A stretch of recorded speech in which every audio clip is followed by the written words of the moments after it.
Radio RPA présente les coulisses du Festival d'Avignon avec Marilyn.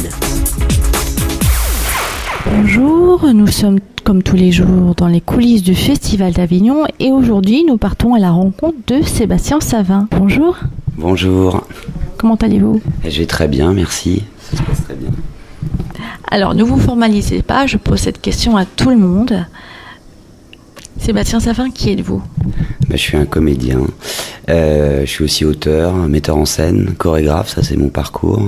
Mais je suis avant tout un artiste de spectacle et puis oui, j'ai plusieurs cordes à mon arc, comme on dit.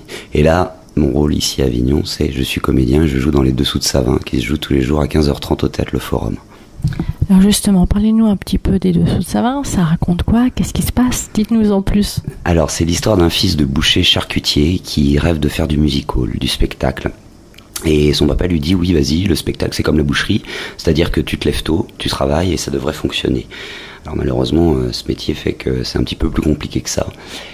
Et le papa va mourir brutalement, le fils est très jeune et il va quand même embrasser sa carrière d'artiste en suivant les valeurs inculquées par son père, ses valeurs de commerçant, mais en les mettant un petit peu sur un piédestal, en les magnifiant.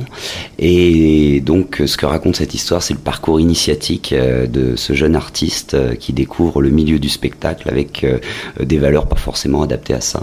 Alors ça donne une comédie, c'est drôle, mais c'est aussi très touchant, très émouvant, c'est vraiment un hommage aussi aux mamans qui restent seules, à ses parents qui restent seuls et qui essaient d'emmener leurs enfants vers leurs rêves. Voilà. C'est votre premier festival d'Avignon ? C'est mon tout premier festival d'Avignon, donc là j'apprends tous les jours. Et alors, ça se passe comment, premier festival d'Avignon ? Déjà, dans quel état d'esprit on arrive pour son premier festival d'Avignon ? On doit être heureux, on doit être enthousiaste, on doit avoir un petit peu le trac aussi, non ? Voilà, c'est tout ça. On est heureux, on est enthousiaste, on a beaucoup le trac. Et on est arrivé le 30 juin et ça c'était une grosse période de doute. Et une fois que le spectacle a été lancé, qu'on l'a présenté pour la première fois au public le 3 juillet, parce que ça c'est une création pour le Festival d'Avignon. Donc lorsqu'on l'a présenté pour la première fois lors de la couturière gratuite, là on s'est rendu compte que ça fonctionnait. Donc c'était un gros soulagement, quoi. Alors une journée type pour vous, c'est quoi ? Alors la journée type, c'est on se lève, il y a toute une espèce de mise en route à faire par rapport à nos parades et donc voilà, il y a un petit peu de comment on appelle ça, d'intendance à régler et puis faut prendre un bon petit déjeuner et ensuite on part dans les rues d'Avignon pour expliquer aux gens ce qu'on fait et les convaincre de venir à la représentation. Ensuite à 13h, je mange, je me repose 10 minutes, un quart d'heure, je fais une italienne, c'est le texte très rapidement comme ça pour me le remettre en bouche.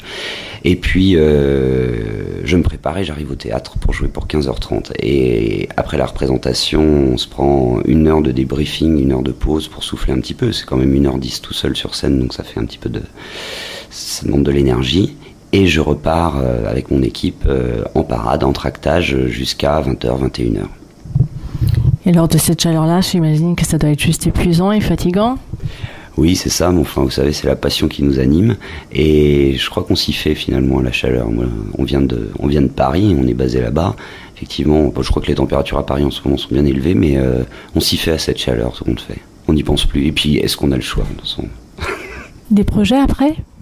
Le spectacle, puisque vous l'avez créé pour Avignon, est-ce qu'il va être joué dans toute la France ? Comment ça va se passer ? Alors, c'est tout le principe d'Avignon, c'est de trouver des programmateurs et puis des salles, alors ou parisiennes ou en province, qui sont intéressés par le spectacle.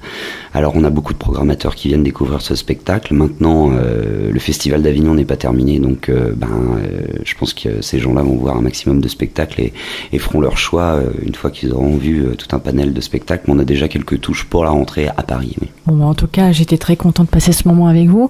Alors, j'ai un petit jeu là qui est en fin de... On vous en a parlé ? Non. Alors, nous sommes sur Avignon, qui dit Avignon dit Mireille Mathieu. Me demandez pas pourquoi, c'est comme ça, la demoiselle d'Avignon. Donc, je vais vous demander si ça vous dérange pas de me fredonner une petite chanson de Mireille Mathieu, comme ça, a cappella. Attendez, je vais prendre le refrain parce que je suis pas sûr de me... Quand l'on touche à la liberté et Paris se met en colère et Paris commence à gronder et le lendemain c'est la guerre. Voilà. En tout cas, merci beaucoup. Je rappelle qu'on peut vous voir tous les jours à 15h30 au Théâtre Le Forum sur la place de l'Horloge dans les Dessous de Savin. Les coulisses du Festival d'Avignon avec Marilyn sur RPA.